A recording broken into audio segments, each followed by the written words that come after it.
आप सभी को नमस्कार।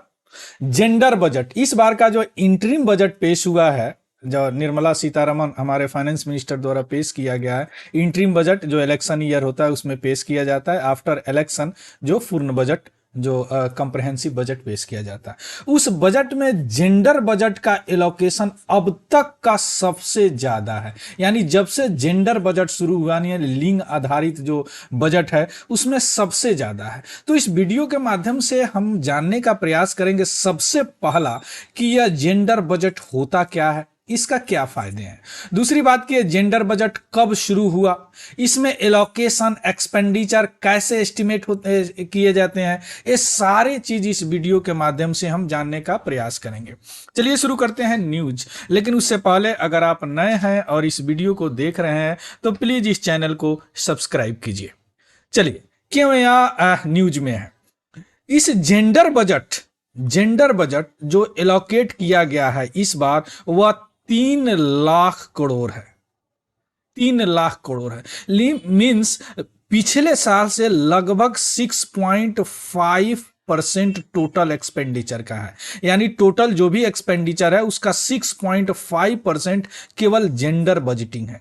और अगर बात करें इंक्रीज का तो 40% इंक्रीज किया गया है जेंडर बजट में। अगर पिछले साल 100 था तो इस बार 140 किया गया, मींस हाईएस्ट ईवर, यानी अब तक का सबसे ज्यादा, जो कि लास्ट डिकेड 10 साल में यह एलोकेशन किया गया है जेंडर बजट में।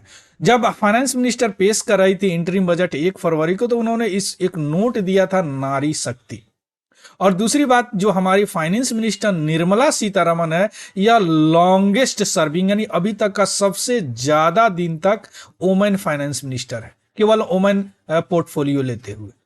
तो इसीलिए यह थोड़ा सा ज्यादा इंपॉर्टेंट हो जाता है। इन्होंने बोला कि जो भी हमारे महिला उद्यमी है उनको ईज ऑफ लिविंग, उनको डिग्निटी के साथ जीने का, ये सारे चीज ये जेंडर बजटिंग के माध्यम से प्रोवाइड किया गया है। अब सवाल उठता है कि जेंडर बजट क्या होते हैं, यानी लिंग आधारित बजट क्या होता है। देखिए, जेंडर बजट का सबसे पहले शुरुआत 2005 और 6 से किया गया बजट में। इसको जेंडर बजटिंग भी बोलते हैं या जेंडर बजटिंग स्टेटमेंट भी बोलते हैं, दोनों बोलते हैं, जीबीएस या जीबी बोलते हैं। क्लियर। तो इस बार का जेंडर बजट का मतलब होता है किसी भी यूनियन बजट में एक सेपरेट स्टेटमेंट जो फाइनेंस मिनिस्ट्री के द्वारा पेश किया जाता है, और उस स्टेटमेंट में जो भी बजटरी एलोकेशन होता है किसी स्कीम का, प्रोग्राम का, या एक्सपेंडिचर जो टारगेटेड होता है कि इस स्कीम में इतना टारगेट है खर्चा होने का, वह वुमेन और गर्ल्स के लिए होता है स्पेशली। यानी एलोकेशन भी होता है और टारगेट भी होता है, उस बजट में सेपरेटली मेंशन किया जाता है जो वुमेन और गर्ल्स पे सेंटर्ड होता है। यानी ऐसा नहीं है कि एक सेपरेट बजट पेश किया जाता है कि यह जेंडर बजट है या नॉर्मल बजट है, ऐसा कुछ नहीं है। बजट सेम ही होता है, सेपरेट बजट नहीं होता है। बट उसमें क्या किया जाता है, जो एलोकेशन है उसको बोल दिया जाता है कि this is allocation to gender budgeting जो भी वुमेन और गर्ल्स है। क्लियर। अब जेंडर बजटिंग के बाद जो 2005-6 में शुरू हुआ, उसके बाद में सभी मिनिस्ट्री में जेंडर बजट सेल की व्यवस्था हो, सभी मिनिस्ट्री में जो एलोकेट करेंगे कि इतना बजट जेंडर के लिए यानी वुमेन्स और गर्ल्स के लिए होंगे। इस तरह की व्यवस्था स्टेट में भी शुरू किया गया 2012-13 से। इस तरह का सेल अभी जब शुरू किया गया था 12 के करीब था, अभी लगभग 38-39 के करीब है। Clear. So this is gender budget.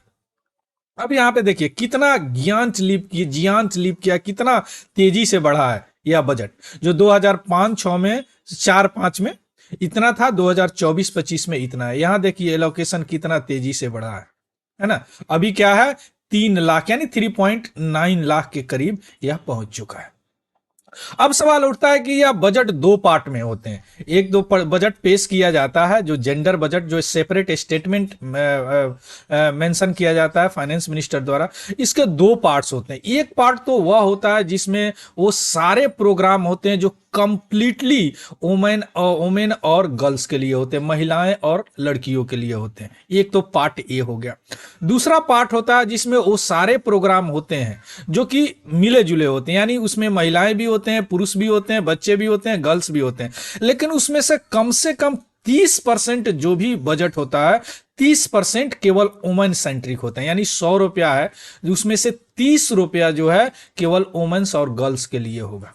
दो तरह के होंगे, एक तो कंप्लीटली पार्ट ए, एक पार्ट बी जिसमें से कम 30% ज्यादा से ज्यादा जहां तक चला जाए, है ना। सो दो पार्ट में यह बजट होते हैं। जेंडर बजट की बात कर रहे हैं, लिंग आधारित बजट की बात कर रहे हैं, जेंडर बजट स्टेटमेंट की बात हो रही है। जैसे इस बार के बजट में देखिए लगभग 43 ministry, department, UT and union territory को 3.09 लाख करोड़ एलोकेट किया गया है जेंडर बजट स्टेटमेंट 2024-25 में, जो कि पिछले साल क्या था 2.23 लाख करोड़ था, तो हुआ ना बढ़ोतरी। इसमें से 38 मिनिस्ट्री, डिपार्टमेंट और 5 यूटी है जो या तो प्लान ए में है और प्लान बी में है। समरी है 22 मिनिस्ट्री, डिपार्टमेंट और 5 यूटी ऐसे है जो केवल पार्ट ए में है, मीन्स 100% वुमेन स्पेसिफिक स्कीम है। इसमें हम एक दो स्कीम भी देखेंगे। 31 मिनिस्ट्री, डिपार्टमेंट और 4 यूनियन टेरेटरी है जो कि प्लान बी में, यानी 30% तो कम से कम होना चाहिए, जाते जाते 99% तक बजटरी एलोकेशन जो वुमेन महिलाएं के होगा। इस बार 38.6% मोर बजट जो है वह 2023-24 के, और जो इंक्रीज किया है कितना 6.5%। टोटल यूनियन बजट इंक्रीज 5% की इतना ही हुआ था 2023-24 में। तो हाईलाइट हो गया, that is the gender budget. अब जैसे एक स्कीम है वुमेन शक्ति, मैं पालना स्कीम में यह इसको बताया था। वुमेन शक्ति स्कीम है जो महिलाओं को क्या करती है, 3 चीज पे आधारित है, उनको सेफ्टी, सिक्योरिटी और एम्पावरमेंट, यानी उसका सुरक्षा, बचाव और सशक्तिकरण पे ध्यान देती है। इसके लिए 2 सब स्कीम है, एक संबल है, एक समर्थ है। संबल स्कीम जो है महिलाओं को सेफ्टी और सिक्योरिटी पे काम करती है। इसके लिए बहुत सारे अंदर प्रोग्राम स्कीम चला, जैसे वन स्टॉप सेंटर, कुछ भी हो फोन करो इस पे, वुमेन हेल्पलाइन है, बेटी बचाओ बेटी पढ़ाओ, ये सारे बहुत सारे स्कीम है। समर्थ जो क्या करता है, इंपावरमेंट पे ध्यान देना, सशक्तिकरण पे ध्यान देता है, जैसे उज्ज्वला हो गया, स्वधार गृह हो गया, पालना स्कीम हो गया, आंगनबाड़ी कम क्रैचे स्कीम हो गया। तो यह इसमें क्या आ गया 100% एलोकेशन, यानी यह क्या होगा पार्ट ए के अंतर्गत आएगा। क्लियर। इसके अलावा जो पार्ट बी में है, जैसे मिनिस्ट्री ऑफ रूरल डेवलपमेंट या Mahatma Gandhi rural employment guarantee scheme, ये रूरल में क्या 100 डे का रोजगार देता है, इसमें फोकस किया गया है। एक सेपरेट बजट होता है, एलोकेशन होता है महिलाओं के लिए। इसके अलावा आपको national rural livelihood mission, PM Awas Yojana rural, है ना। इसी की तरह मिनिस्ट्री ऑफ एजुकेशन में आ जाइए, समग्र शिक्षा स्कीम, जो कि स्कूल को जो कि स्कूलिंग के लिए अपॉर्चुनिटी प्रोवाइड करता है। इसमें भी लड़कियों यानी गर्ल्स पे ज्यादा जोर दिया गया। प्रधानमंत्री पोषण शक्ति निर्माण, है ना, जो कि पहले इसी को मिड डे मील स्कीम बोला जाता था स्कूल चिल्ड्रन के, इसमें भी फोकस किया गया है गर्ल्स पे। तो ये सब किस में आता है, पार्ट बी के अंतर्गत आता है। इस तरह का एलोकेशन हर मिनिस्ट्री के साथ किया गया। क्लियर। अब आते हैं, देखते हैं कुछ स्पेशल इस बार हुआ, थोड़ा सा देखते हैं। एक तो स्पेशल हुआ कि एनुअल इंक्रीज एलोकेशन में बढ़ाया गया है ना, वो तो आप देख लिए। दूसरी बात, इसमें नोटेबल एडिशन जो किया गया है 2 मिनिस्ट्री का, ministry of micro small and medium enterprises और ministry of drinking water and sanitation, और कुछ और इनोवेटिव एलोकेशन किया गया। जैसे देखिए इसमें नमो ड्रोन दीदी स्कीम, इसमें महिलाओं को ट्रेन किया जाएगा जो कि सेल्फ हेल्प ग्रुप की महिलाएं हैं कि वह ड्रोन को कैसे ऑपरेट करें। और यह क्यों, चूंकि इरिगेशन और क्रॉप क्वालिटी मैनेजमेंट को मॉनिटर किया जाएगा। इसके अलावा जो भी अब बॉर्डर आउटपोस्ट पे महिलाएं पोस्टेड है उनके लिए महिला बैरक और सेपरेट टॉयलेट की व्यवस्था की जाएगी। इसके लिए एक सेपरेट जेंडर बजटिंग इसी मिनिस्ट्री के अंतर्गत एलोकेट किया गया, जो इसको देखता है। इसके अलावा दिशा प्रोग्राम है जो वुमेन को साइंस वगैरह में पार्टिसिपेट करने के लिए उत्साहित करता है, उसको डबल कर दिया गया है ना।